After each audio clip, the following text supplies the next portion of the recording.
Baik Bapak Ibu semuanya, Shalom Bapak Ibu yang diberkati oleh Tuhan. Sekali lagi boleh lambaikan tangan Shalom. Haleluya, haleluya.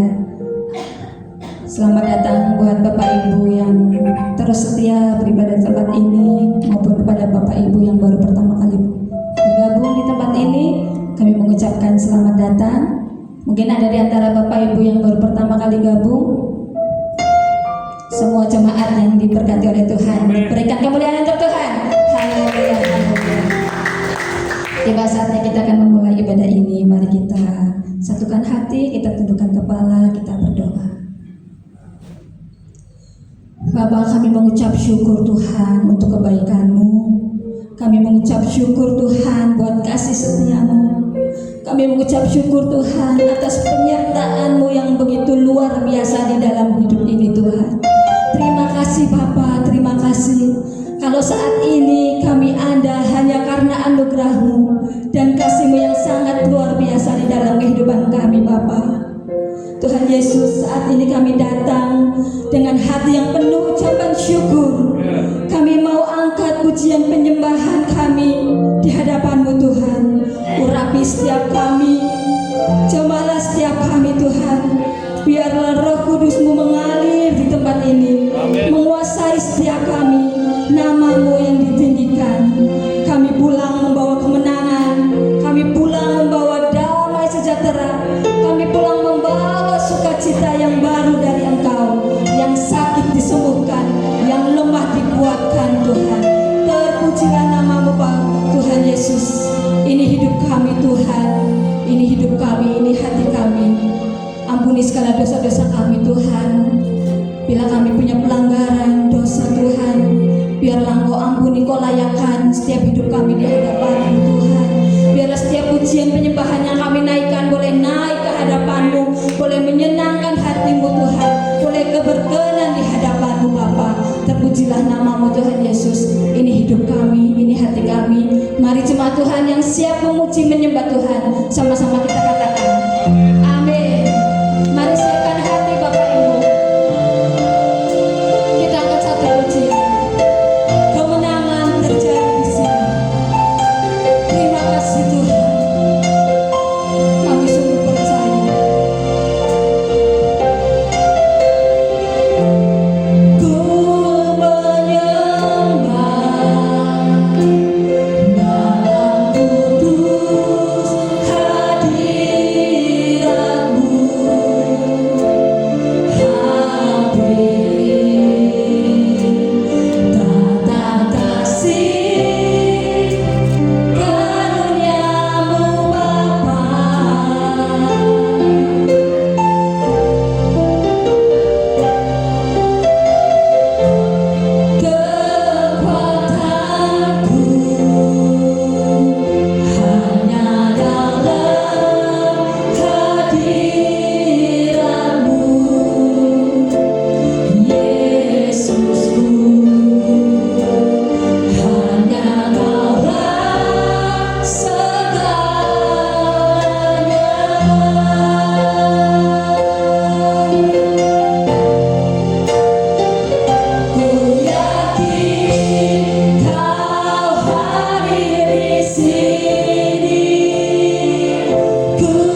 datang ke tempat ini dengan membawa kelemahan. Bilang kau Bapak Ibu di tempat ini datang dengan membawa sakit penyakit di dalam tubuh ini, baik sakit fisik, sakit hati, kekecewaan, sakit ekonomi. Tuhan, kami bawa ke bawah kaki-Mu Tuhan. Siang ini Bapak Ibu dalam hadirat Tuhan, minta kepada Tuhan Yesus seperti di dalam Matius 7 ayat 7. Mintalah maka engkau akan mendapatkan. Minta Bapak Ibu, siang hari ini bilang kau datang dalam kelemahan, kau datang dengan sakit penyakit di dalam tubuh ini. Minta kepada Tuhan Yesus. Tuhan Yesus hadir di tengah kami. Tuhan Yesus ada di sini Bapak Ibu. Minta. Haleluya. Mari naikkan pujian ini. Ku yakin kami terlalu percaya kau ada di tengah-tengah kami Bapak.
Kami sudah menyembah-Mu Tuhan. Sebentar lagi kami akan memuji-Mu lebih lagi. Hanya di dalam nama Tuhan Yesus. Yang siap memuji Tuhan, sama-sama kita katakan amin. Sekali lagi shalom Bapak Ibu. Masih kuat berdiri Bapak Ibu, amin. Kita akan menyembah Tuhan, kita akan pujian kami terima.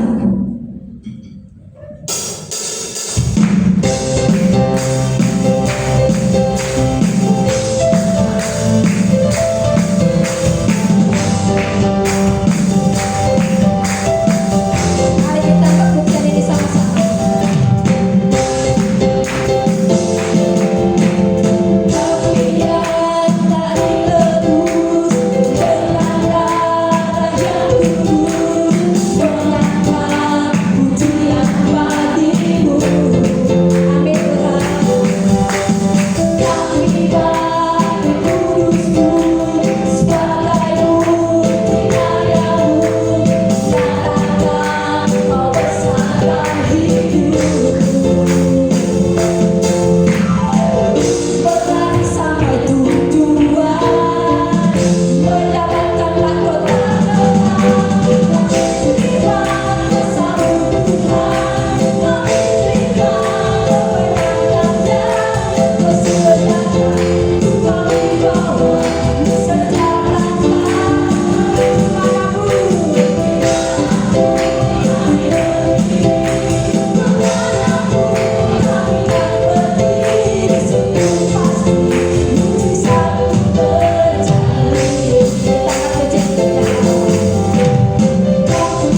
Bapak Ibu.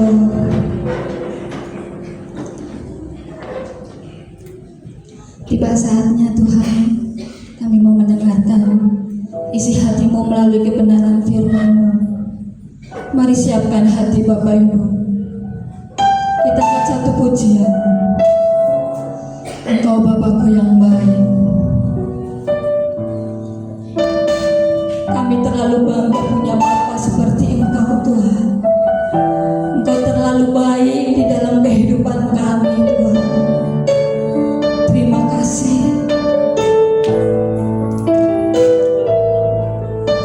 Engkau Bapa yang mengasihiku, tak kau pandang bentuk dan rupaku.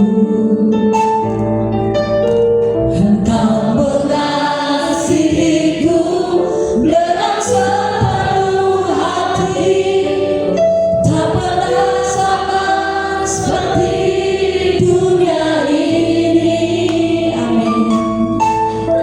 Engkau Bapa yang mengajariku melewati badai langit biru. Kau yang buatku terbang bagaikan raja langit, mengatasi segala pencobaan. Kau Bapakku yang baik, mengerti bahasa tetesan air matamu, tak kau biarkan ku berjalan sendirian. Sebab Kau Bapakku yang baik, Engkau sungguh baik. Mari Bapak Ibu dengan sungguh hati angkat pujian ini dari awal. Katakan Engkau Bapa. Engkau Bapa yang mengasihiku. Benar Tuhan. Pandang bentuk dan rupamu, Engkau mengasihiku dengan sepenuh hati, tak pernah sama seperti dunia ini. Engkau Bapa yang mengajariku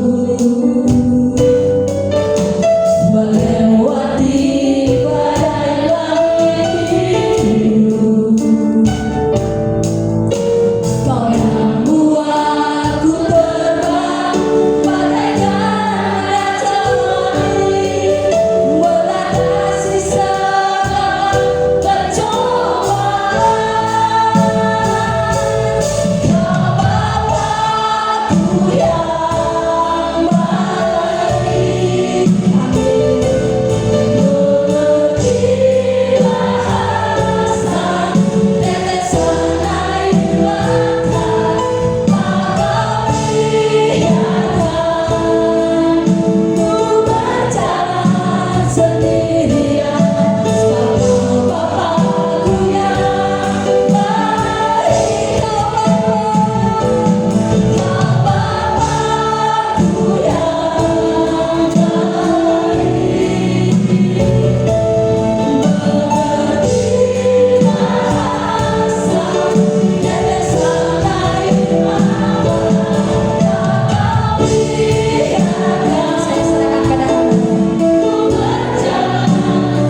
kasih Tuhan kami yang luar biasa untuk kesempatan baik. Pada siang hari ini kami kembali bisa berkumpul di tempat ini, memuji, menyembah nama-Mu. Dan sebentar juga kami akan dengar sebagian dari firman-Mu. Biar Tuhan Yesus sendiri yang berbicara kepada setiap kami melalui hamba-Mu, pakai lidah bibir hamba-Mu, agar setiap firman Tuhan yang tersampaikan jauh dari kesesatan, tetapi benar-benar menjadi sesuatu yang ingin Kau sampaikan kepada setiap kami, Tuhan. Urapi juga telinga kami sehingga firman Tuhan yang tersampaikan dapat kami dengar dengan baik, dapat kami mengerti dengan baik, terutama juga dimampukan agar kami bisa melakukan firman ini. Tegur kami Tuhan, nasihati kami, dan pakailah hamba-Mu sekali lagi untuk memberikan sabda yang telah Engkau janjikan kepada setiap kami siang hari ini. Terima kasih Tuhan Yesus. Kami siap untuk dengar firman-Mu. Sama-sama percaya kita katakan amin. Silakan duduk Bapak Ibu, Shalom. Puji Tuhan, Tuhan Yesus baik. Hari ini kembali saya bisa bertemu dengan Bapak Ibu yang luar biasa. Kembali kita juga dipercayakan satu kesempatan baik sehingga kita kembali bisa berkumpul. Saya berharap Bapak Ibu ya tetap dalam keadaan yang luar biasa. Walaupun hari-hari ini sudah semakin gonjang-ganjing, tapi saya percaya setiap orang yang di dalam Tuhan, yang imannya tetap teguh, pasti mendapatkan jalan keluar. Amin Bapak Ibu ya. Puji Tuhan, terima kasih buat segenap jemaat Tuhan, buat Bapak Ibu Gembala juga memberikan saya kesempatan untuk kembali memberitakan firman Tuhan. Dan hari ini Bapak Ibu saya akan khotbah praktis saya tentang berdoa, karena kita telah selesai membicarakan tentang doa Bapa kami. Setelah kita tahu tentang teorinya doa Bapa kami ini, selanjutnya apa yang harus kita lakukan. Karena percuma ketika kita jago dalam teori tetapi tidak bisa melakukan firman Tuhan, ini sama aja kosong. Oleh sebab itu, hari ini kita akan berbicara kembali tentang berdoa. Saya selalu punya harapan Bapak Ibu, ketika doa Bapa kami ini selesai, Bapak Ibu itu punya jam doa pribadi di rumah. Saya berharap seperti itu. Dan saya juga tidak yakin semuanya kita punya jam doa pribadi. Dan bagi yang belum punya jam doa pribadi, saya harap ketika mendengar khotbah hari ini kembali memikirkan bahwa sebenarnya kehidupan berdoa itu adalah kehidupan yang diinginkan oleh Allah kita. Jangan sampai kita sama dengan kebanyakan orang Kristen hari-hari ini yang mulai meninggalkan jam doanya. Bahkan yang lebih parah, bukan hanya meninggalkan, udah gak pernah berdoa Bapak Ibu. Padahal sudah jelas bahwa orang Kristen dengan doa itu tidak bisa dipisahkan gitu. Namun ya pada kenyataannya kita bisa jujur, ada yang menganggap doa itu hanya sepele, hanya sebuah ibadah yang remeh. Mereka lebih menganggap kalau saya memberi perpuluhan, persembahan, pelayanan, saya lebih kudus daripada harus memiliki jam doa pribadi di rumah. Padahal saya mau katakan, justru orang-orang yang punya jam pribadi di rumah ini adalah orang-orang Kristen yang sejati. Kenapa sejati? Karena dia nggak menyepelekan hal yang sederhana ini. 1 Tesalonika 5 ayat 17. Ini adalah ayat di mana termasuk ke dalam ayat terpendek di dalam Alkitab. Tetaplah berdoa, walaupun pendek. Bapak Ibu harus tahu esensi dari ayat ini sangat begitu dalam. Seringkali ada banyak orang melihat, wah ayatnya pendek, ini mah kayaknya nggak terlalu penting buat diri saya. Lebih banyak orang Kristen akan membacanya, diberkatilah kamu akan melimpah ruah. Semuanya tentang berkat. Sedikit orang yang mau membahas tentang berdoa ini, padahal berkat itu bisa datang ketika kita memiliki jam doa pribadi di rumah. Semakin banyak orang itu berdoa, yang menjadi keteguhan iman saya akan semakin lebar jalan itu dibukakan di dalam kehidupannya. Jadi jangan sampai kita menyepelekan doa lagi. Jangan sampai kita menganggap remeh lagi. Walaupun ini ayatnya terpendek, kecil, sedikit, tapi justru terkadang dari hal yang kecil itu, yang sedikit itu, bisa lahir hal yang luar biasa besar. Karena kita tahu semua, doa orang benar besar kuasanya. Seringkali ada orang yang nggak bisa menikmati kuasa Tuhan, mujizat Tuhan, karena dia nggak mau coba untuk berdoa. Dia coba untuk melakukan kehidupannya itu berjalan sendiri aja, Bapak Ibu, nggak mengandalkan Tuhan. Oleh sebab itu, Bapak Ibu, sekali lagi saya selalu wanti-wanti, selama masih ada kesempatan kita masih hidup, jangan pernah tinggalkan jam doa pribadimu di rumah. Jangan pernah anggap sepele, udah doa minggu aja. Jangan, Bapak Ibu. Bapak Ibu akan tahu hari ini kenapa doa itu begitu penting bagi kehidupan kita orang Kristen. Kalau secara umum, doa ini menandakan bahwa perbedaannya antara manusia satu dengan manusia satu, yaitu manusia yang tidak kenal Tuhan dan manusia yang kenal Tuhan atau percaya Tuhan. Kita tahu dalam dunia ini kita memiliki agama yang berbeda, Bapak Ibu. Ada 5 agama yang saya ketahui. Tidak tahu sekarang berkembang menjadi 7, 8, 10, 12. Tapi yang jelas dari beragamnya agama ini kita memiliki satu kesamaan. Ajarannya pasti mengajarkan untuk berdoa. Dalam artian mengajarkan agar umatnya bisa menjalin hubungan dengan apa yang mereka percayai melalui doa tersebut. Semisal kalau kita percaya Tuhan, berarti kita berdoanya kepada Tuhan. Kalau Bapak Ibu percaya sama pohon, berdoanya sama pohon juga. Ada loh orang yang masih mempercayai pohon, mempercayai batu. Tahu batu, Bapak Ibu ya? Batu di sana didoain. Kenapa? Mereka percaya di dalam batu ini ada sesuatu nih, menjalin hubungan dengan batu tersebut. Terlepas itu aneh, benar atau salah, yang penting ada keinginan dari seorang umat untuk menjalin hubungan dengan apa yang ia percayai. Ini menjadi penting, Bapak Ibu. Ketika kita sebagai orang Kristen, ini kan sama seperti saya percaya kepada Yesus. Tentunya kepercayaan ini harus melahirkan tindakan yang nyata. Yang paling sederhana adalah doa tadi. Kalau kita sebagai orang percaya bilang aku cinta Yesus, aku percaya Yesus, tetapi kita nggak pernah punya jam doa pribadi dengan Tuhan, patut dipertanyakan, sebenarnya saya ini percaya atau ateis? Karena nggak ada bedanya, Bapak Ibu. Orang ateis nggak percaya Tuhan dan nggak berdoa. Orang Kristen lucu, percaya Tuhan tapi nggak berdoa. Lah terus gimana ini? Apa buktinya kita percaya sama Yesus? Kita bisa introspeksi diri kita ya. Penghalang apa sih yang membuat kita terlalu sibuk sampai kita nggak punya waktu untuk berdoa?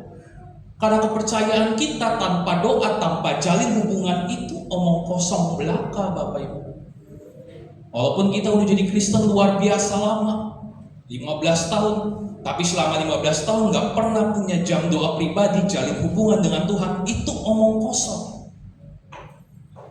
Justru pada akhirnya Tuhan akan mengatakan kepada kita, aku tidak kenal kamu. Ya gimana mau kenal, Bapak Ibu ya? Jalin hubungan aja nggak pernah. Di sini saya yakin semua pernah PDKT. Sebelum menikah itu ada masa-masa paling indah namanya PDKT. Untuk apa sih Bapak Ibu PDKT? Ya untuk ngambil hati dia, tetapi yang paling utama adalah supaya saya bisa kenal dia pribadinya seperti apa sebelum menikah.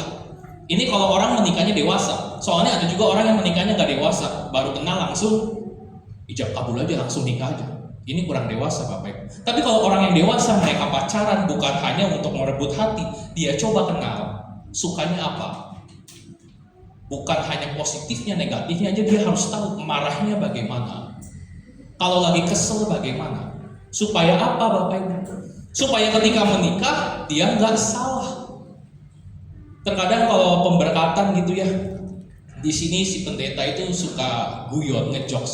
Coba dibuka dulu apanya tuh, tirainya gitu ya. Dibuka dulu tirainya, bener nggak ini pasangannya? Ya pasti bener nggak sih Bapak Ibu? Masa iya ketuker?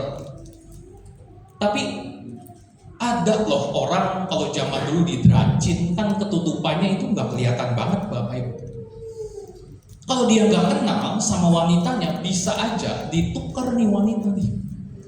Misal sama siapa? Sama si panse gitu kan. Tiba-tiba dibuka lah, kok binatang saya menikahnya. Bisa aja kalau dia nggak kenal. Tapi kalau kita kenal, kita bisa tahu nih, wah tangannya berbulu, cewek gue nggak berbulu tangannya. Kok dia agak hitam ya? Wah cewek gue nggak hitam. Ini kalau kenal.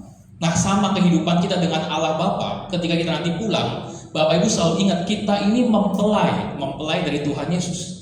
Bisa bayangkan kita nggak pernah jalin hubungan, tiba-tiba disuruh nikah sama Tuhan Yesus. Ya Tuhan Yesus nggak mau, siapa kamu? Aku Tuhan yang menyembuhkan dengan mukjizat. Aku nggak kenal kamu. Kamu nggak lakukan kehendak Bapa. Itulah sebabnya doa secara umum menjadi penting karena membuktikan tindakan nyata atas kepercayaan kita kepada sesuatu yang kita percayai. Itu secara umum. Lalu bagaimana menurut Alkitab? Kenapa orang Kristen itu harus berdoa, wajib berdoa, dan doa itu penting? Ada 3 hal menurut Alkitab yang dia coba kasih tahu pada kita agar kita tuh bisa memikirkan jam doa pribadi kita. Yang pertama, kita harus berdoa karena itu perintah Tuhan. 1 Tes 5, 17, 18. Tadi kan ada tetaplah berdoa, lalu selanjutnya ada perkataan seperti mengucap syukur dalam segala hal, sebab itulah yang dikehendaki Allah. Kata dikehendaki, telema, dalam bahasa aslinya dapat juga berarti diinginkan, yang menyenangkan, yang disukai, dan hasil akhir yang diharapkan. Jadi doa ini adalah sesuatu bukan hanya yang dikehendaki Allah, tapi yang diinginkan oleh Allah supaya umatnya melakukan. Dan ketika umat ini melakukan, berdoa kepada Tuhan, ini menjadi sebuah hal yang menyenangkan hati Allah. Bahkan ketika kita bertobat terima Yesus, ini kan tentu ada progres Bapak Ibu. Allah itu mengharapkan hasil akhir. Di saat kita bertobat, kita tuh bisa berdoa. Inilah yang disebut dikehendaki Allah. Atau kita simpulkan semua, ini perintah dari Allah bagi kita semua. Dan sebagai orang percaya, kalau kita tahu ada perintah dari Tuhan, ini wajib kita lakukan Bapak Ibu. Kenapa kita harus wajib? Ingat, kita udah ditebus. Dosa kita udah dibayar lunas oleh Tuhan Yesus. Di dalam penebusan itu ada perpindahan hamba dan tuan. Semula kita adalah hamba dosa, pindah jadi hamba kebenaran. Roma 6, 17, 18. Khususnya pada ayat 18. Kamu telah dimerdekakan dari dosa dan menjadi hamba kebenaran. Penggunaan kata hamba di sini bukan semata-mata untuk merendahkan pribadi yang lain, tetapi lebih kepada ingin memberitahu Bapak Ibu siapa harus menuruti siapa. Makanya dibagi antara hamba dan tuan. Kalau ada 2 orang punya pendapat yang sama berbeda, sama-sama punya pendapat, tapi yang satu pengen ke Jakarta, satu pengen ke Bandung, dari mana yang akan harus kita turuti? Tentunya dari orang yang memiliki status lebih tinggi. Kalau si tuan mau ke Bandung, ya harus kita ngikut, walaupun kita sang hamba pengen ke Jakarta. Ini standar Bapak Ibu, standar bangsa Yahudi. Hamba harus nurut perintah tuannya apapun itu, tidak terkecuali. Jadi ketika dikatakan kita terima Yesus jadi hamba kebenaran, hamba Kristus, itu sama seperti kita harus teken kontrak nih, tanda tangan. Yang dimana di saat saya terima Yesus, di saat itu pula saya harus mengikuti kehendak perintah dari Yesus.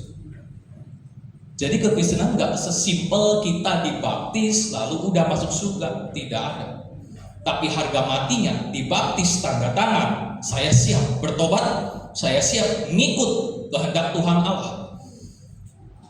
Kalau Bapak Ibu perhatikan di setiap Alkitab, Tuhan Yesus itu sering memberitakan perumpamaan tentang seorang hamba dan tuan. Dan di situ memiliki satu kesamaan. Ceritanya adalah kalau hambanya nurut sama Tuhan, disebut hamba yang baik. Tapi kalau hamba ini nggak nurut sama tuannya, disebut hamba yang jahat atau tidak melakukan kehendak tuannya. Atau bisa kita sebut hamba Tuhan dan hamba setan. Cuma ada 2 hamba di dalam dunia ini. Kalau seandainya kita sebagai hamba Tuhan tapi nggak melakukan firman Tuhan, nggak melakukan kehendak Tuhan, berdoa yang simple tadi Bapak Ibu, kita nggak bisa dikatakan hamba Tuhan. Justru mungkin kita adalah serigala berburu domba, hamba setan yang pura-pura jadi hamba Tuhan. Kita bisa introspeksi. Kita ada di posisi mana sekarang? Menjadi hamba kebenaran yang mau serius memiliki jam doa pribadi karena itu kehendak dan perintah Allah, nurut sama tuannya, atau kita hamba setan, Bapak Ibu. Orang yang gak peduli sama kekristenan, udah datang minggu pulang, minggu depan datang lagi pulang lagi, udah Senin, Selasa, Rabu, Kamis, Jumat, Sabtu gak pernah jalin hubungan dengan Tuhan. Ini hamba setan, walaupun dia ke gereja, Bapak Ibu. Tapi kalau setiap hari dia nggak jalin hubungan, hati-hati. Bisa jadi kita ini lagi coba ditarik lagi sama iblis supaya kita kembali nih ke dalam dosa, padahal kita udah diselamatkan. Jadi hari ini Bapak Ibu, kalau ada yang masih belum berdoa di rumah, saya berharap Bapak Ibu coba ambil waktu dan doa pribadi kepada Tuhan. Amin Bapak Ibu. Itu yang menandakan bahwa dirimu serius ikut sama Yesus. Karena percuma Bapak Ibu, hal sederhana kecil kalau engkau nggak lakukan, nggak usah mimpi mau mengampuni, nggak usah mimpi mau memberi, mau jadi donatur buat gereja, nggak usah mimpi. Doa aja nggak pernah. Nggak usah mimpi mau jadi pelayan yang menyenangkan hati Tuhan, nggak usah mimpi. Yang sederhana aja engkau nggak bisa Bapak Ibu. Jadi mulailah dari hal yang kecil. Lalu yang kedua, kita harus berdoa. Kenapa? Menurut Alkitab, karena kita itu adalah manusia yang terbatas, gudangnya salah, penuh kekurangan, dan tidak sempurna. Di dalam Alkitab ini kita akan menemukan banyak hal tentang kerapuhan manusia, tentang ketidakberdayaan manusia ketika dibandingkan dengan Tuhan Allah. Saya ambil 3 aja Bapak Ibu. Yang pertama, keterbatasan pengetahuan. Ayub 38 ayat 4. Di manakah engkau ketika aku meletakkan dasar bumi? Ceritakanlah. Kalau engkau mempunyai pengertian. Ini saya udah pernah khotbah. Konteksnya, Ayub adalah seseorang yang saleh di mata Tuhan. Dia hidup kudus, hidup benar, melakukan firman Tuhan, nggak bercacat. Tapi suatu ketika dia diizinkan semuanya ditarik. Ini menimbulkan sebuah pertanyaan Bapak Ibu di dalam diri Ayub. Tuhan, kenapa? Kok aku udah nurut engkau, aku udah ngikut jalanmu, tapi kok aku menderita? Pertanyaan dari Ayub. Beberapa waktu dia masih kuat, istrinya dianggap gila. Tapi pada satu titik Ayub akhirnya mempertanyakan juga Bapak Ibu. Mempertanyakan dalam artian ingin mempersalahkan Allah atas keputusannya. Dia seperti bilang, Tuhan Allah, ini benar nih saya menderita. Saya baik loh. Tuhan Allah, engkau gak salah dah. Matiin semua keluargaku, merampas semua hartaku, engkau gak salah dah Tuhan. Saya baik loh. Ini masuk dari Ayub. Tuhan gak jawab, Ayub makin jengkel. Akhirnya Tuhan balaslah pada ayat ini. Dia tanya, aku akan bertanya kepadamu Ayub, di manakah engkau ketika aku meletakkan dasar bumi? Arti dari ayat ini seperti ini Bapak Ibu. Jika kamu tidak bisa menjawab tentang penciptaan bumi ini, penciptaan alam semesta ini, otomatis pula engkau tidak akan bisa memahami rencanaku dalam hidupmu. Ayub, maksud Tuhan seperti itu. Ketika Ayub tanya mengapa, Tuhan bilang, kamu ngerti gak penciptaannya kayak gimana? Enggak ngerti Tuhan. Ya udah, penciptaan aja gak ngerti, apalagi rencanaku di hidup. Khotbah 8 ayat 17. Dan memang rencana Tuhan, pekerjaan Tuhan itu sangat-sangat sulit untuk dipahami manusia kayak kita ini Bapak Ibu.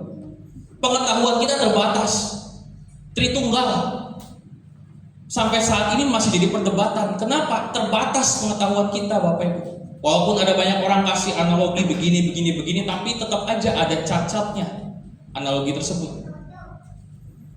Gak mampu pikiran kita, apalagi tentang kehidupan kita. Kenapa menderita, kenapa begini, kenapa begitu. Makanya tahulah kepadaku bahwa manusia tidak dapat menyelami segala pekerjaan Allah yang dilakukannya di bawah matahari. Bagaimanapun juga manusia berlelah-lelah mencarinya. Sekalipun Bapak Ibu setiap hari sampai lelah tanya Tuhan, cari Tuhan, mencarinya, ia tidak akan menyelaminya. Walaupun orang berhikmat mengatakan, aku tahu, namun tetap ia tidak dapat menyelaminya. Ayat ini mengatakan bahwa pengetahuan kita terbatas atas Tuhan kita yang luar biasa besar tersebut. Dan bukti kecil dari pengetahuan manusia yang terbatas itu mereka sering berkata, bertanya, mengapa Tuhan? Kata mengapa ini saya jamin Bapak Ibu ya, seluruh umat manusia sekiranya satu kali itu pernah akan tanya mengapa. Sepintar apapun dia, Albert Einstein misalnya, sepintar apapun saya jamin dia pasti pernah bertanya, why, ini gimana, ini mengapa. Saya jamin Bapak Ibu. Atau adakah di antara kita selama hidup nggak pernah tanya mengapa kepada Tuhan? Jika pernah, ini adalah bukti bahwa memang kita pengetahuannya terbatas. Pengetahuan kita nggak selevel lah dengan Tuhan Allah. Oleh sebab itu kita butuh untuk berdoa. Karena keterbatasan tadi. Yang kedua, keterbatasan dalam kekuatan fisik, jasmani. Yesaya 40 ayat 30. Orang muda menjadi lelah, lesu, teruna jatuh, tersandung. Orang muda itu harusnya penuh energi Bapak Ibu ya. Tapi di dalam Yesaya ini dikatakan orang muda lelah, lesu. Gak semua orang muda, ini cuma analogi aja. Ya dalam artian begini, sehebat apapun kamu, sekuat apapun kamu, di masa umur kamu yang paling jago pun 20-25 itu masa-masa emas, tetap kamu itu lemah bagi Tuhan. Mau kamu bilang aku paling hebat nih umur 30 lagi sukses, tetap di mata Tuhan kamu lemah. Kenapa saya bisa katakan seperti itu? Karena manusia masih membutuhkan tidur Bapak Ibu, masih membutuhkan makan, minum, istirahat. Kamu bisa bilang dirimu kuat kalau selama hidup nggak pernah makan, minum, istirahat, dan tidur. Ada orang seperti itu Bapak Ibu. Ada yang udah nggak makan 3 hari di sini. Boro-boro Pak Pendeta, sejam aja udah kerucuk perutnya. Ini biasanya obesitas Bapak Ibu, sejam nyemil gitu kan. Ini menandakan manusia itu lemah. Walaupun dia pintarnya luar biasa Bapak Ibu. Keterbatasan fisik manusia. Dan itu terlihat ya, semakin tua semakin turun kulitnya. Makanya ibu-ibu yang sosialita di kota-kota besar itu ketika udah mulai turun, coba ditarik-tarik, diikat-ikat, dikasih-kasih benang. Supaya apa? Supaya kencang lagi. Ya nggak bertahan lama. Pada akhirnya layu juga Bapak Ibu. Nggak ada yang awet muda. Ini keterbatasan manusia. Lalu yang ketiga, manusia itu terbatas dalam waktu. Pengetahuan udah terbatas, fisik terbatas, waktu pun itu terbatas. Yakobus 4 ayat 14. Hidupmu itu sama seperti uang, sebentar saja. Kelihatan lalu lenyap. Adakah orang yang abadi dalam dunia ini Bapak Ibu? Yang umurnya udah 5.000 tahun, 10.000 tahun, paling top 200 tahun. Itu juga kayaknya udah gak ada sekarang. 110 aja itu udah ngomongnya belepotan.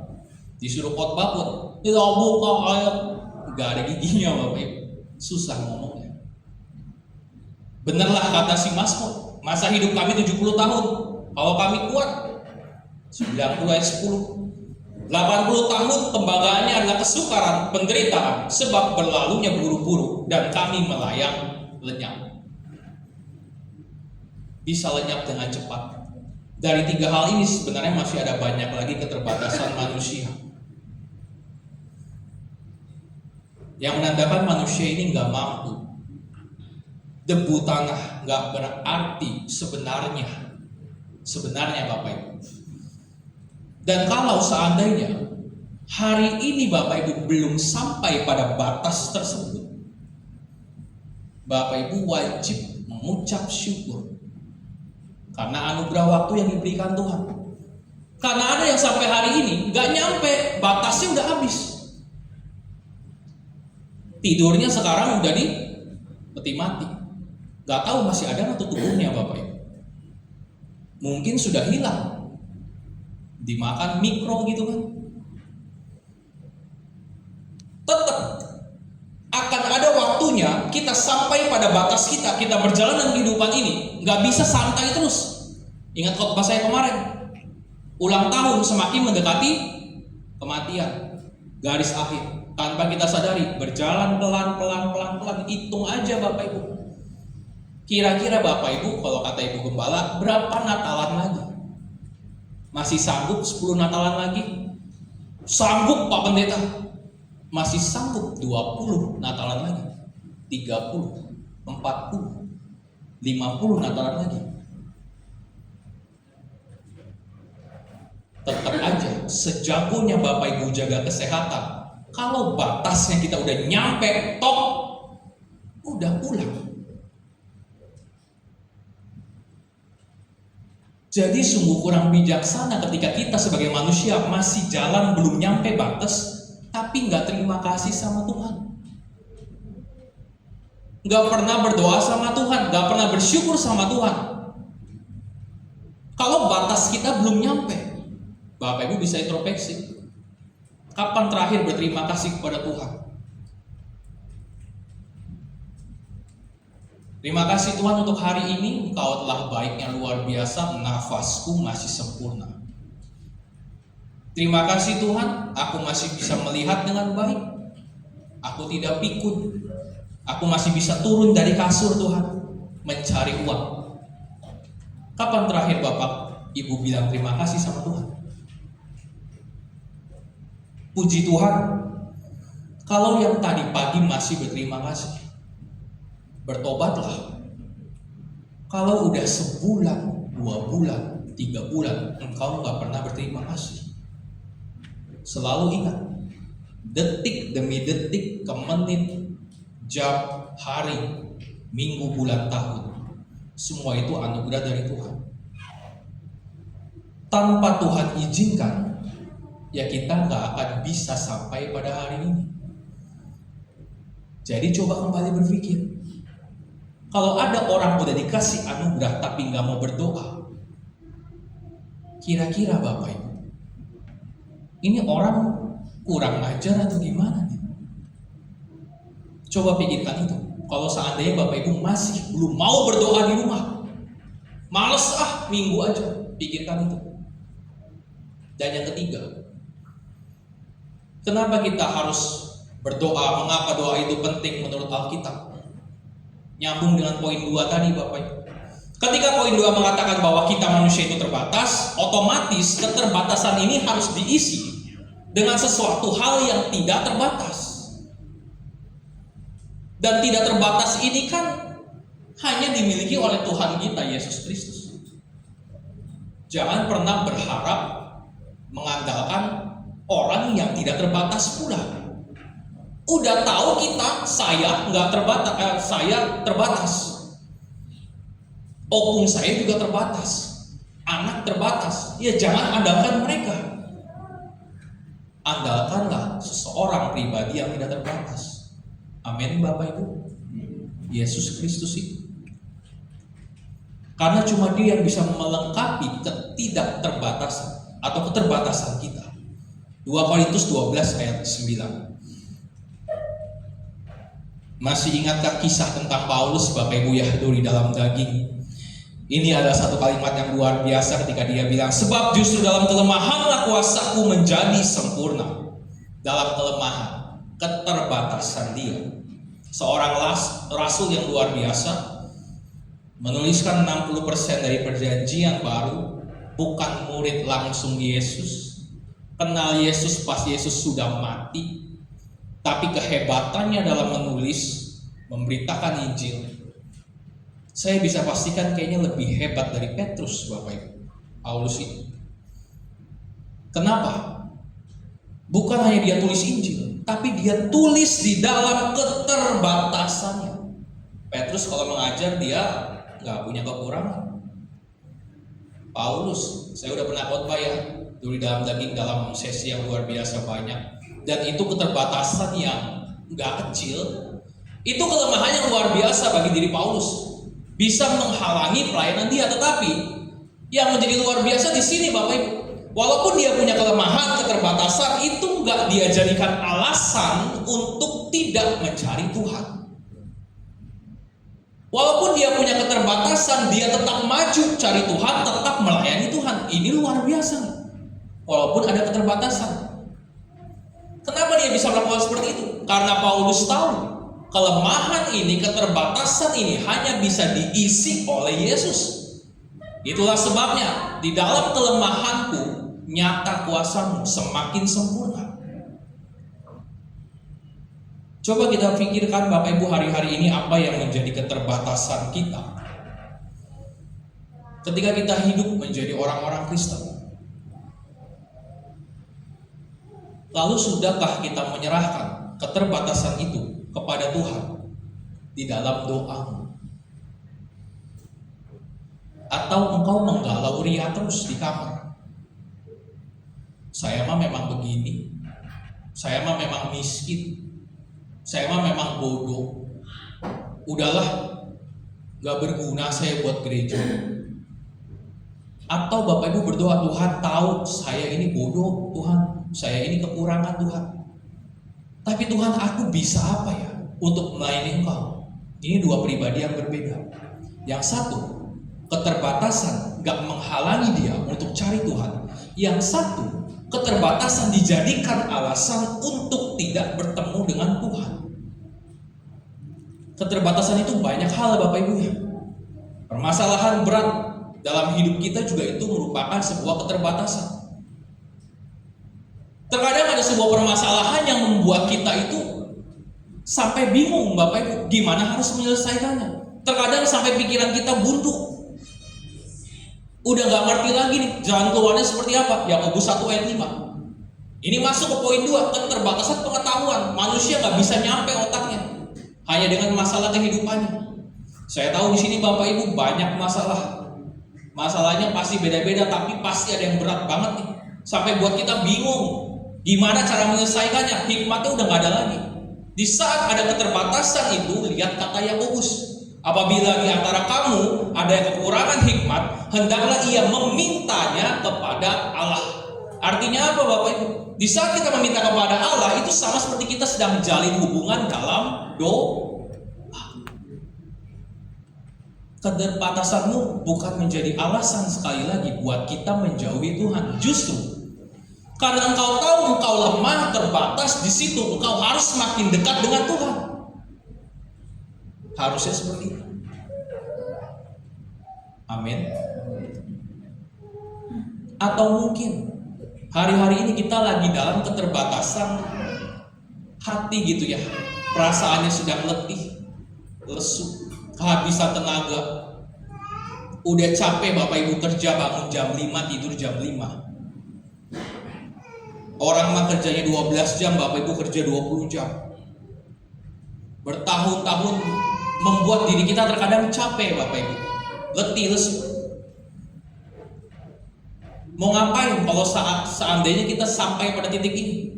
Mau dengar orang ngelawak, tetap letih lesunya gak hilang. Minum rating deh Pak, tetap aja letih lesu aja.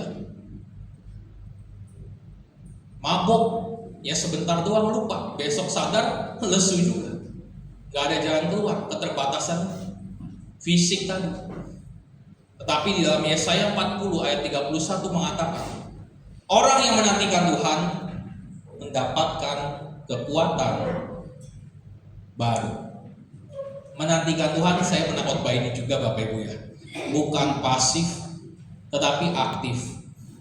Dalam kehidupannya nyata. Orang yang menantikan Tuhan itu dia pasti berdoa, dia pasti baca firman, dia pasti serius dengan kekristenannya. Itu orang yang menantikan Tuhan. Ada banyak orang Kristen ketika lagi lemah, gundah gulana, lucunya di sini. Pak Pendeta absen dulu ya 3 minggu. Kenapa Bu? Permasalahan hidupku ini luar biasa Pak Pendeta. Bikin jiwa ragaku lelah. Ini salah Bapak Ibu.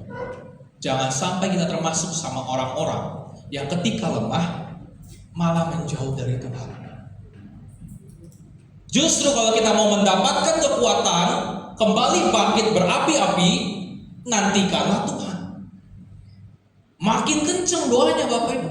Baca firman-Nya makin serius lagi.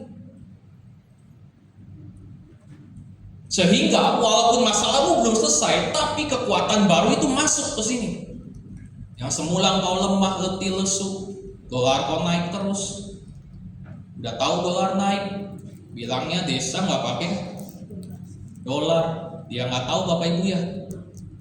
Beras, minyak, daging semua kan impor pakai dolar. Ya kita dapat kenaikannya doang. Saya biasa isi motor 200.000 Bapak Ibu full tank. Sekarang ngisi 400.000. Bayangkan. Udah full pula. Saya kaget, berapa Pak? 400.000. Lah, iya, kemarin baru naik. Kurang aja. Kok baru naik? Tahu mau naik, saya juga mau ikut demo Bapak Ibu ke Jakarta. Turunkan.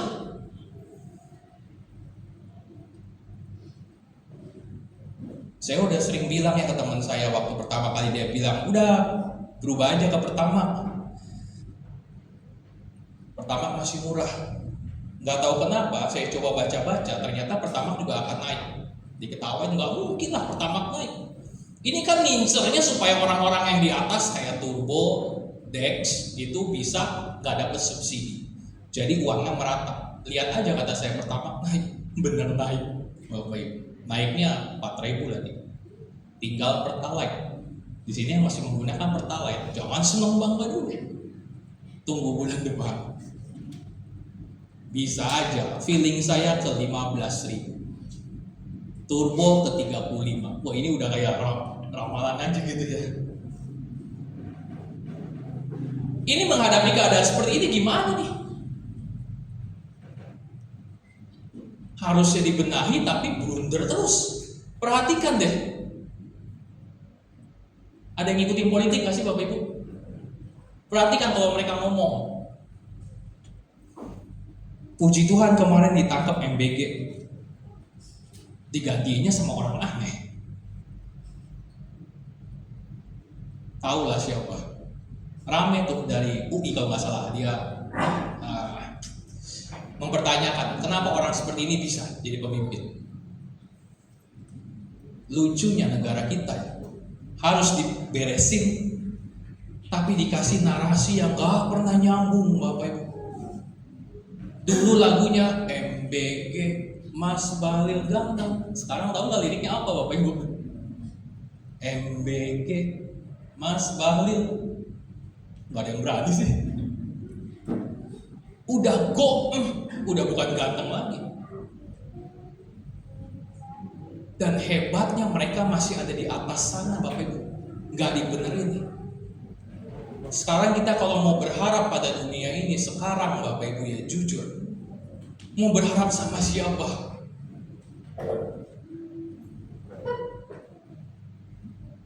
Udah gak ada jalan lagi. Bisa cuma ada 2 jalan. Ngegarong Bapak Ibu. Curi, buat kejahatan. Atau yang kedua, makin dekat sama Tuhan. Kembali ke poin pertama. Engkau hamba Tuhan atau hamba setan. Saya nggak mau tahu Bapak Ibu di antara kita ini walaupun kesusahan jangan ada pencopet Bapak Ibu, amin. Jangan ada pencuri. Tahu gitu rumah tetangga, wah Bapak ini lagi ke Medan, dobrak ah. Jangan Bapak Ibu. Jangan jadi setan. Selalu ingat, Tuhan kan pernah bilang ya, burung di udara, itu ayat yang luar biasa. Saya pernah khotbah jangan khawatir juga. Itu udah jelas semua janjinya. Tergantung Bapak Ibu mau percaya atau tidak. Tapi yang saya pegang ayat ini tadi Bapak Ibu, mana ayatnya kok hilang?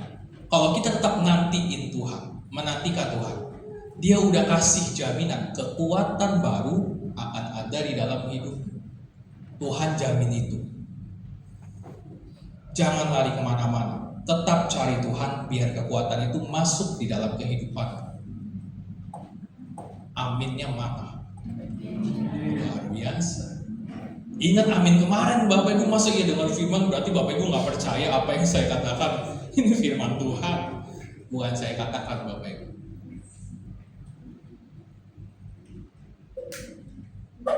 Itulah kenapa Alkitab sangat menganjurkan kita untuk berdoa terus cari, agar setiap solusi keterbatasan ini bisa tertutupi oleh kuasa dari Tuhan kita. Kita bisa merencanakan hari esok, tapi kita nggak bisa menjamin hari esok. Cuma Tuhan Yesus yang tahu apa yang kita butuhkan hari esok. Kita bisa belajar pengetahuan Bapak Ibu, pintarnya ujubileh, profesor, D3, MTH, apalah semuanya. Tapi belum tentu kita bisa jadi bijaksana. Karena hanya Tuhan sumber hikmat itu sendiri. Solusinya lagi-lagi Tuhan. Kita bisa mengobati penyakit. Di sini kalau misal ada anaknya dokter, cum laude, spesialis cum laude, luar negeri cum laude lagi beasiswa, pinternya, wah luar biasa. Tapi saya jamin sepintar apapun dia nggak bisa bangkitin orang mati Bapak Ibu. Cuma sebatas mengobati penyakit. Kematian itu nyata, tetapi di dalam Yesus. Ingat khotbah saya kemarin, kematian itu bisa dirubah menjadi kehidupan yang kekal. Jadi semua keterbatasan ini cuma bisa diselesaikan oleh pribadi yang tidak terbatas, Yesus Kristus. Jangan lagi kita dukun ayolah Bapak Ibu yang masih ke dukun bertobat, cari Tuhan aja dengan serius. Lama Pak Pendeta waktunya, sabar. Waktu Tuhan pasti yang terbaik, nggak terlalu cepat, nggak terlalu lambat. Ingat kan pepatah Thailand, alon-alon asal lakon. Yang penting bisa. Ayat terakhir Yeremia 33 ayat 3. Saya undang pemain musik. Ini ayat cantik Bapak Ibu ya, 33:3. Nanti bacanya kalau sudah muncul Bapak Ibu ya. Yeremia 33 ayat 3. Berserulah kepadaku, maka aku akan menjawab engkau dan akan memberitahukan kepadamu hal-hal yang besar dan yang tidak terpahami, yakni hal-hal yang tidak kau ketahui. Amin. Misteri kehidupan ini yang kita nggak tahu, Tuhan janjikan, minta sama aku. Minta sama Tuhan itu artinya berdoa. Jalin hubungan terus. Tuhan, besok aku mau kerja lagi, gimana Tuhan? Minggu depan aku harus bayar, gimana Tuhan? Minta doa sama Tuhan. Dia yang akan kasih jalan. Jangan cari merasa diri saya hebat, bisa jalan sendiri, bisa cari duit sendiri. Jangan Bapak Ibu. Terkutuklah kalau kata Alkitab, orang yang mengandalkan diri sendiri. Pesan saya sekali lagi terakhir dalam khotbah ini, sepulang dari sini, jangan lupa berdoa Bapak Ibu. Solek kiri kanannya, don't forget to pray. Jangan lupa berdoa kalau nggak bisa bahasa Inggris, biar gampang. Saya undang Bapak Ibu untuk bangkit berdiri. Kita nyanyikan pujian yang tadi, Kau Bapa yang sangat mengasihi kita. Ingat selalu kita punya Bapa yang luar biasa, Yesus. Dia Allah yang selalu mengerti kehidupan, kekurangan, kebutuhan kita apapun. Tetap setia di dalam Tuhan Yesus. Kasih.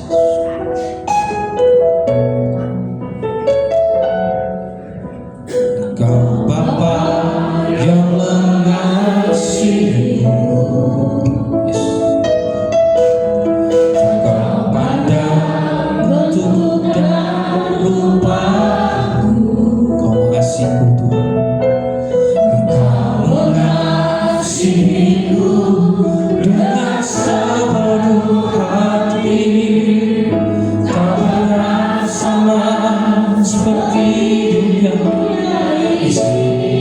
Dalam pujian ini dari hati Engkau Bapa yang mengajarkan aku Tuhan. Bagaimana kita bisa berjalan melewati kehidupan. Setiap badai yang terjadi, selalu yakini Yesus jawaban satu-satunya. Ku terbang bagaikan raja wali, mengatasi segala pencobaan. Kau Bapa-Ku yang baik. Nah, Yesus. Mengerti rasa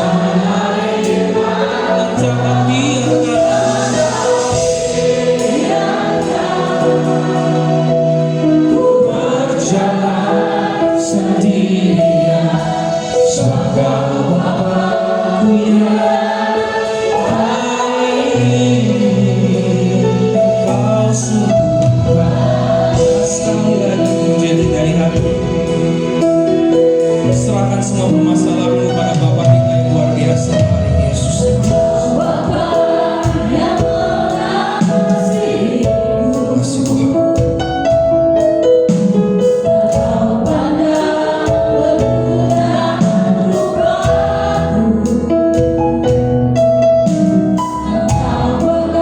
Kasih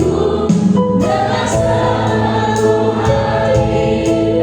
Tak pernah sama seperti dunia ini. Kau Bapa yang baik, Bapa yang mengajarku melewati badai. Dengan Kau yang buatku terbang, Kau yang buatku terbang bagaikan raja wali, mengatasi segala pencobaan. Kau yang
terima kasih Tuhan telah menjadi Bapa kami yang luar biasa baik. Kami bersyukur untuk kasih setia-Mu yang luar biasa. Setiap kesempatan anugerah yang terbaik yang masih Kau percayakan kepada setiap kami sampai hari ini. Kami mengucapkan terima kasih Tuhan. Walaupun jika kita masih jauh dari setiap kesempurnaan, walaupun kami terkadang bolong berdoanya Tuhan, tapi Engkau tetap jadi Bapa yang setia. Terima kasih Tuhan. Terus sadarkan kami, arti dalam kehidupan kekristenan ini bukan hanya sekedar agama biasa saja, tetapi merupakan sebuah pengalaman hidup saya, jemaat, bersama dengan Tuhan kami yang luar biasa, Yesus Kristus. Biarlah Tuhan kami sadar bahwa kehidupan ini kami harus tetap menempel melekat kepada Tuhan kami. Ajari kami Tuhan tidak meremehkan doa. Ingatkan selalu Roh Kudus, sepulang dari sini kami punya kewajiban yang baru, berdoa setiap hari. Bantu kami Tuhan, ajari kami perlahan, sehingga siapapun di antara kami saat ini bisa kembali menyadari bahwa kehidupan kami tidak bisa apa-apa tanpa Yesus yang luar biasa. Keterbatasan kami hanya bisa ditutupi oleh Yesus kami yang dahsyat.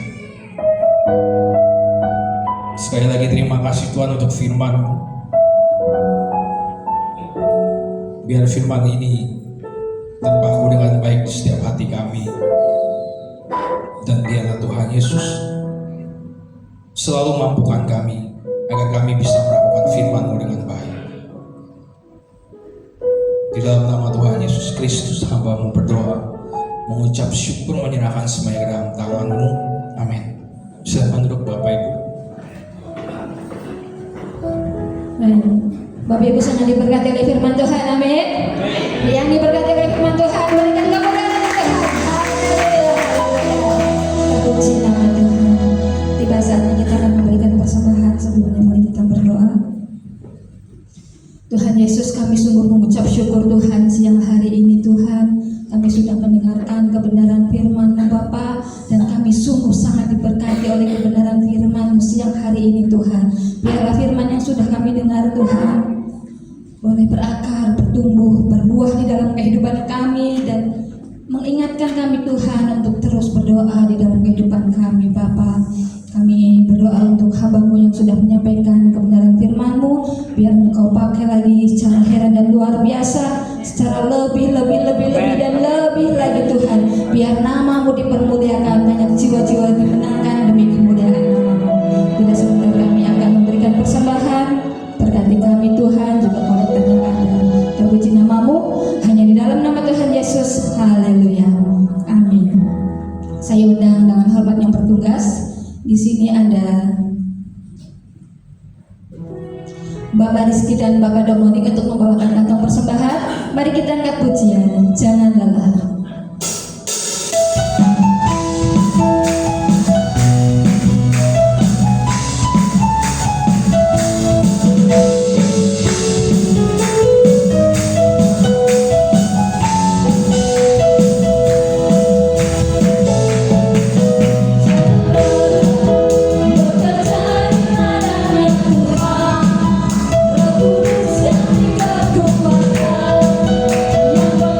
Yang bekerja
semuanya. Tuhan memberkati kita yang memberi dengan tulus di hadapan Tuhan sambil kita lihat pengumuman ya Bapak sekalian.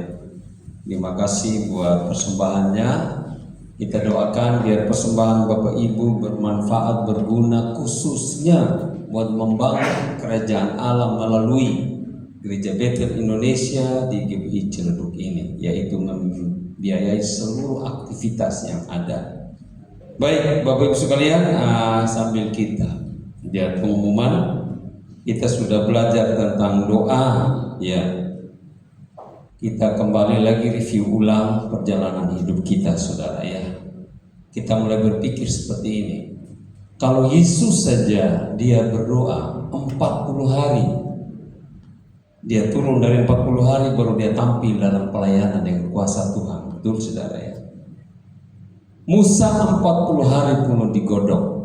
Bangsa Israel 40 tahun baru bisa memasuki tanah perjanjian. Doa saya bisa samakan juga dengan masa penantian, masa proses menanti waktu Tuhan kan gitu. Betul ya. Daud pun demikian. Setelah diurapi jadi raja 13 tahun, dia terlontang-lanting, dikejar tanpa akal sehat oleh Saul untuk dibunuh. Mereka khususnya pelayanan Yesus sendiri awal dan akhir selalu dengan doa. Lalu pertanyaan saya dan Bapak Ibu ini siapa? Kita mau bawa apa dalam pelayanan kita, dalam rumah tangga kita, dalam pekerjaan kita, saudara ya? Mau bawa apa? Kalau kita sendiri nggak doa, Yesus anak Allah saja doa, saudara. Kalau kita nggak berdoa berarti kita lebih hebat dari Tuhan Yesus. Makanya di sini tuh ada doa Selasa, doa ibadah Jumat, ibadah 1, 2, dan 3. Para pelayan-pelayan harusnya saya himbau saudara ya. Kalau dia nggak bisa hadir pada hari Jumat, bisa hari Selasa. Nggak bisa hadir pada hari Selasa, harus hadir pada hari Jumat. Karena itu pembinaan iman dan doa. Karena doa itu masa proses, penantian. Banyak orang menang dalam peperangan tapi kalah di ruang penantian, di ruang proses. Lalu kita mau bawa apa saudara? Itu yang perlu dipertanyakan. Mau bawa apa setelah kita tidak berdoa? Yesus setelah berdoa 40 hari bawa kuasa. Musa setelah 40 hari berdoa di Gunung Sinai 2 kali bolak-balik turun dengan membawa 10 hukum. Lalu kalau saya dan Bapak Ibu melayani, kita mau bawa apa? Ini perlu dipertanyakan. Bahasa kasarnya dari sana, kaisi bawa kamu. Apa yang harus kita bawa? Nah itulah sebabnya saya dan Bapak Ibu di sini ada doa, jangan cepat bosan, jangan pikir yang aneh-aneh dulu. Doa itu juga untuk pribadi kita, keluarga kita, usaha kita. Walaupun tidak kelihatan berubah secara langsung, tapi kita harus percaya doa kita tidak pernah sia-sia. Itu Alkitab berkata, doa orang benar itu besar kuasanya. Ya baik, kita juga berdoa buat Bapak Ibu ya. Saya dengar ada di antara Bapak Ibu yang setelah ujian tidak mencapai harapan. Ya kita terus doakan. Seperti Bang Fernando, Bang Rio, itu mungkin Tuhan izinkan untuk kita proses dalam masa penantian. Kita harus percaya bahwa kalau itu jalannya Tuhan, pasti suatu saat Tuhan akan membuka jalannya. Dia pasti akan menetapkan, karena Tuhan tidak pernah salah, saudara ya. Tuhan tidak pernah salah, karena ada proses, ya. Ada proses. Umat Israel menikmati janji Tuhan 40 tahun diproses masa penantian di padang gurun. Tergantung kita kuat apa enggak. Sebelum menerima kuasa Tuhan Yesus pun doa 40 hari. Nah, oleh sebab itu saya dan Bapak Ibu, bagi Bapak Ibu yang sudah keluar banyak mungkin tentang kesana dan kesini, jangan khawatir. Kalau itu dalam kehendak Tuhan, pasti akan bawa kembali semua berkat itu. Kita siapkan diri kita lagi. Segala sesuatu yang terjadi itu dalam pengetahuan Tuhan. Artinya kita harus introspeksi diri. Kita bawa kembali hidup kita, perkarakan dengan Tuhan. Kenapa Tuhan? Ini kok nggak bisa gitu. Siapa tahu Tuhan punya maksud lain. buat keluarga kita. Baik, saya doakan agar Bapak Ibu tetap semangat, betapapun banyaknya tantangan, pergumulan. Ya, saya ajak para pelayan-pelayan bersatu dalam doa, karena doa itu masa penantian, masa proses menerima sesuatu yang luar biasa. Ya, kalau kita tidak pernah berdoa, apa yang harus kita berikan pada jemaat Tuhan? Kita perlu bertanya. Baik, itu yang pertama. Kemudian yang kedua, Bapak Ibu sekalian udah lewat ya? Benar? Iya. Dan juga selamat datang buat Bapak Ibu yang baru bergabung 1-2 minggu yang telah lewat dan sampai hari ini, dan juga buat Bapak Ibu tetap setia kan, agar kita tetap sama-sama bergandengan tangan untuk melayani Tuhan. Terima kasih buat anugerahnya, kasih Tuhan buat saya dan Bapak Ibu. Mari saya ajak kita bangkit berdiri. Mari Bapak Francisca untuk doa syafaat pada hari ini. Kita sama-sama tundukkan kepala, kita mohon Tuhan berkarya.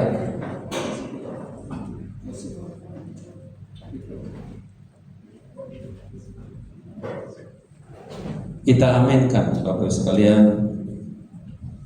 Kita tundukkan kepala kita berdoa syafaat bersama-sama. Bapa di dalam surga, terima kasih Tuhan atas kebaikan-Mu, atas penyertaan-Mu bagi setiap kami para jemaat-Mu hingga pada siang hari ini. Kami masih dapat hadir beribadah di tempat ini Tuhan. Itu semua karena anugerah-Mu. Terima kasih juga Tuhan buat kebenaran firman-Mu yang sudah mengingatkan kami agar kami tetap berdoa Bapa. Jadikan doa ini sebagai rutinitas kami setiap harinya agar kami selalu dekat kepadamu Tuhan. Puji Tuhan. Terima kasih juga Tuhan buat semua penyertaan-Mu Bapak. Terima kasih Bapak. Terima kasih juga buat hamba-Mu yang telah menyampaikan firman-Mu Bapak. Kami serahkan segala rencananya, pertunangannya yang akan dilaksanakan di tanggal 30 Tuhan. Tuhanlah yang mendahului. Kami juga berdoa Bapak buat Bapak Gembala kami beserta Ibu, agar Tuhan yang menyertai Bapak, terkhusus buat kesehatan Ibu Penggembala kami, agar Tuhanlah yang menyertai.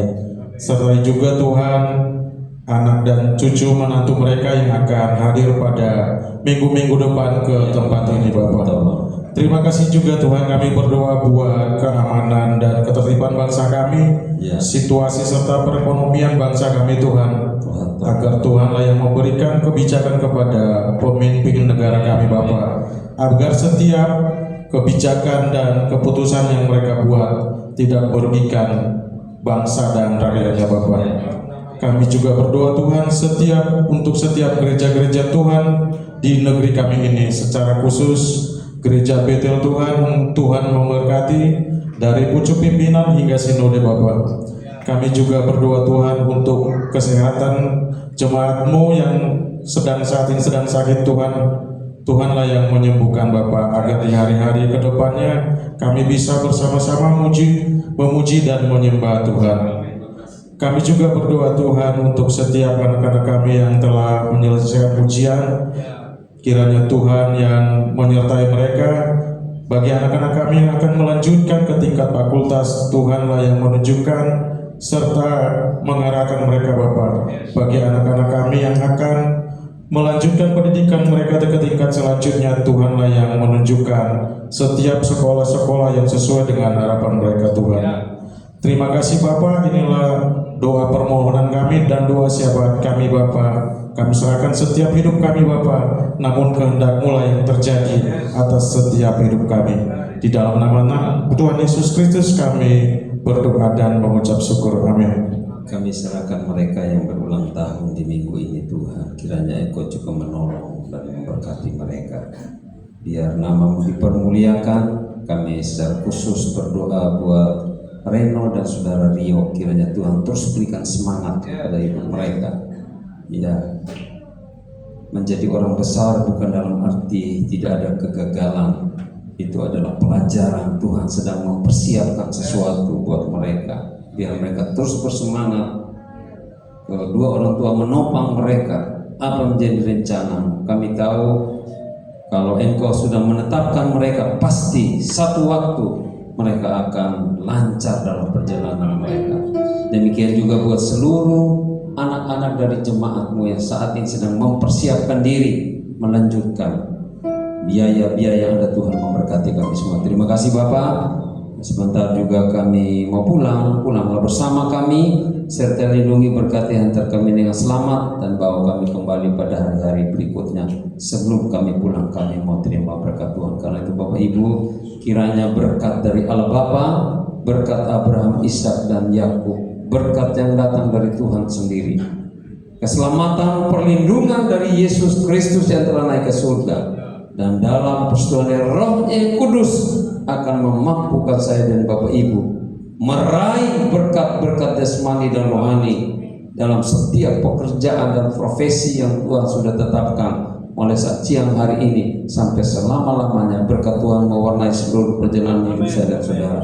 Di dalam nama Tuhan Yesus Kristus kami sudah berdoa dan mengucap syukur. Haleluya. Puji Tuhan. Amin.